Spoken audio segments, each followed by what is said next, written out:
In the final moments of life, when noise fades and memory speaks louder than ambition, people rarely regret the risks they took.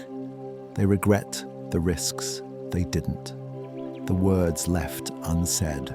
The paths never walked. The courage postponed for someday. If regret had a sound, it would not be a scream. It would be a quiet sentence that begins with, "I almost." This truth is uncomfortable because it reveals something about human nature. We are not haunted most by our failures, but by our unlived possibilities. Failure has an ending. Inaction does not. From a young age, we are trained to avoid mistakes. We are taught to be careful, practical, realistic. Society praises stability more than exploration, safety more than curiosity. And so slowly, we learn to silence the voice inside us that asks, "What if?" We trade possibility for permission. We wait for the perfect moment, the perfect plan, the perfect version of ourselves. But perfection never arrives. Time does. When we take action and fail, at least the story moves forward. We gain clarity. We learn something about the world and about ourselves.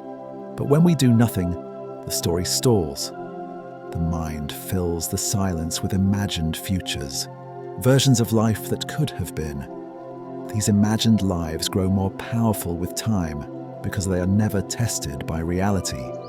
They remain ideal, untouched, and therefore painfully tempting. This is why regret from inaction cuts deeper than regret from action. Action creates scars. Inaction creates ghosts. Psychologically, regret is tied to identity. When we act, even unsuccessfully, we can say, "That wasn't for me," or "I tried." But when we don't act, we are left questioning who we might have become. Was I a writer, a traveler, someone brave, someone honest? Inaction leaves identity unresolved, and the human mind struggles with unfinished narratives. Fear plays a central role here. Not fear of failure, but fear of judgment, rejection, and loss of comfort. We fear looking foolish more than we fear staying unfulfilled.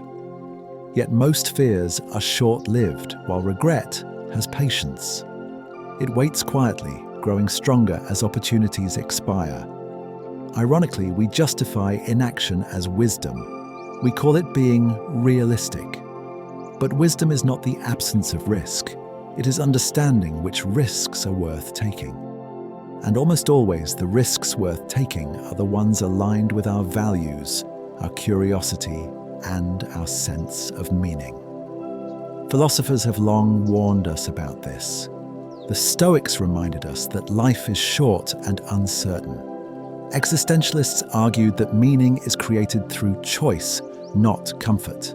Even ancient teachings echo the same idea. A life unlived is a life unfinished. This does not mean reckless action. It means intentional courage. It means speaking when silence feels safer. Starting before you feel ready. Choosing growth over familiarity. It means accepting that some doors must be opened while they are still there. One day, all of us will look back, and on that day, we will not count how many times we failed. We will count the times we didn't try. We will not ask, what went wrong? We will ask, why didn't I begin? So here is the lesson worth remembering. Regret is not the price of failure. Regret is the price of hesitation. Act while curiosity is alive. Choose while choice is still yours.